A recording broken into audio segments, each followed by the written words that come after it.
I used to get very curious about just simple things around the house, toys, electronics and the like. And I would always be like, who made this? Where were they made? And the person who made this, what thinking process did they go through to invent or create something like this?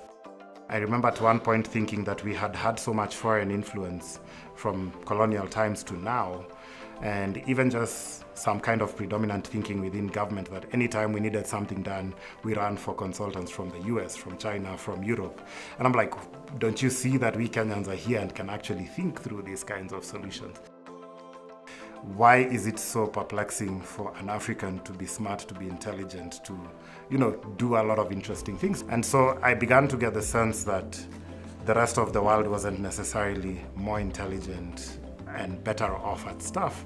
They just had probably a lot more self-confidence to find solutions to their own problems. It began to challenge my perceptions about then maybe we do have what it takes to create, to invent, to innovate.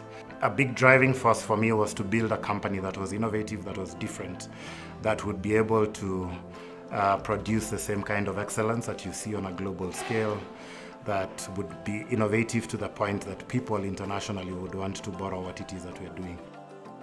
It's a great pleasure to say that that has been happening today.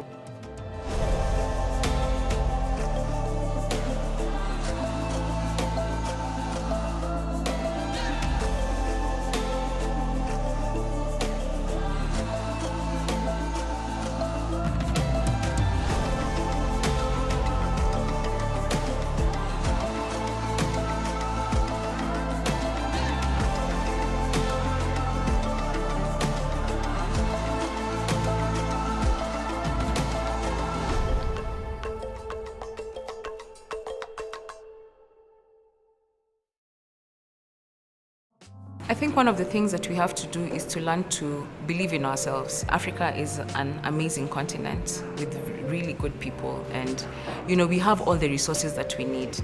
And sometimes I find that for us as people and entrepreneurs, for a long time, Africa has been seen maybe like a dark continent that doesn't have much to offer, and we can only get the best when it comes from out. But then we have to get to a point where we realize that we are the answers and we are the solutions for everything that we need and that we have. A lot of entrepreneurship initiatives that are being developed across Africa are being started by well-meaning organizations and saying, look, we want to contribute to entrepreneurship success. But one of the biggest questions is how can we do that in a way that is sustainable and in a way that is long-serving? We have a very young population. More than 65% of people in Africa are below the age of 20. And so what that basically means is that there's coming into the job market more and more young people who are looking for employment. And these employment opportunities do not exist. And so the only option that we have is to either teach those people to start their own businesses or to teach as many people as possible to start businesses and therefore then create employment for the vast majority. My journey of entrepreneurship has kind of boiled it down to a few things. One is resilience, because you'll always be up against a lot of challenges. But the other is just discipline and execution. A lot of people are good at coming up with great ideas. A lot of people are good at dreaming up how great the future could be. A lot of people are good at planning about great things they could do for the future. But I find that a significantly smaller number is great at executing and following through, or having the discipline to follow through with executing plans that will make their businesses successful in future. I think the thing with ideas is everyone has an idea. The problem is, how do you get that idea from your head into the world and add value to the world and enable people to see the value that it brings, so then they can pay you for it. Where people get stuck is, where do I find the people to pay for the value that I'm bringing to the world? Business is a very lonely journey. Like for me, I actually felt very lonely because, sometimes you ask yourself, do other people go through what I'm going through? Do they have to go through the same challenges? If if you've built a business in Kenya, it can be really tough overcoming some of the challenges that you'd have to overcome, whether it's ethical, whether it's, just business environment challenges. We adopted the whole concept of it takes a village to also raise a business. The whole concept of it takes a village is actually something that I've now come to realize is a phrase that is in many traditional African languages. And each language has a similar saying of it does take a village to raise a child. And so that's something that really resonated with us as we were building the Sandbox and picked up, we call ourselves a village formula.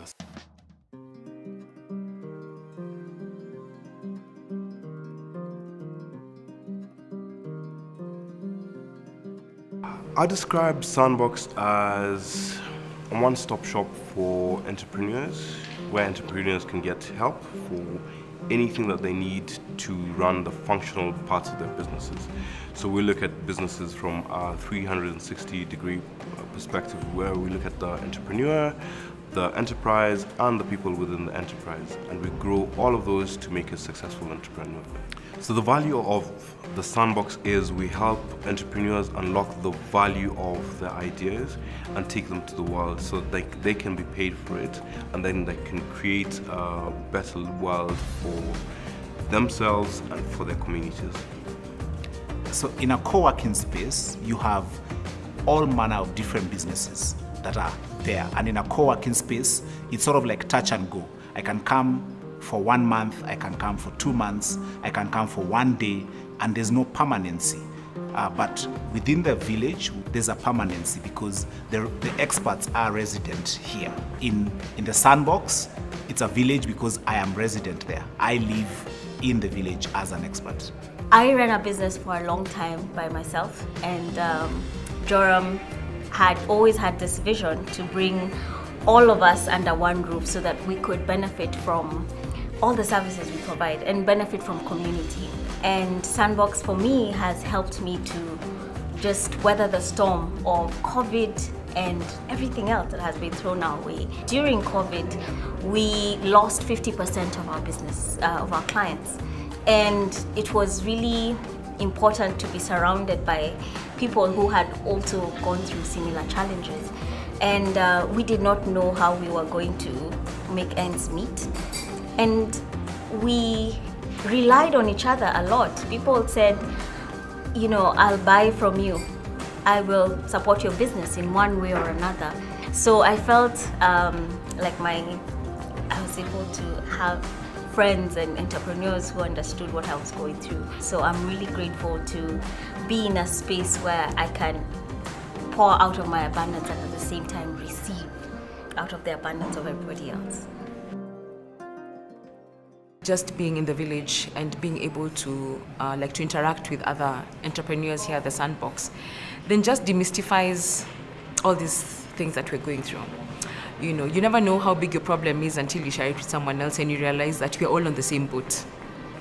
So I think for me, that village concept of being able to network and share with other people and learn from others has been big for me to know that, it's not that difficult when you walk the journey with others. I think Sandbox teaches us, and not just the world, it teaches Africans that there's valid ideas from Africa. And Africans have the solutions for African problems. They just need the space and opportunity to express those solutions so then they become viable. There's a lot of amazing things being done in Africa. They're underreported and sometimes it's ignored. I think the narrative has always been that the West helps Africa. But we're also getting to an awakening phase where Africans are realizing that we can help ourselves and we have to help ourselves to cross that bridge, because it's our content, it's our context, and it's our solutions that will help us bridge that gap. We are all made in the image of God. The fact that we're made in His image, for myself realizing that as an African I had the same abilities to think, to be creative, to create solutions. Nobody should ever feel inferior to another. We should all be proud and confident in who we are, and proudly and confidently go ahead to do the things that we're called to do. With the Sandbox model, I have a lot of people reach out to me on LinkedIn. They're curious about it. They want to see whether it can work in their countries, and this is across Africa. This is across Europe, across the world. And so in a way, we are living out the dream of what it is that we set out to do on a small scale. But we are ambitious enough to think that we can do this on a much larger scale. So we are looking forward to scaling globally and taking this community-oriented idea to other parts of the world. All these things signal changes in the kind of confidence that Africans have towards themselves and towards solving their own problems, creating innovative products and services. I foresee a lot of these forces interplaying to create a lot of opportunities for the Africans if they, are able to see them and wake up and run with the opportunities.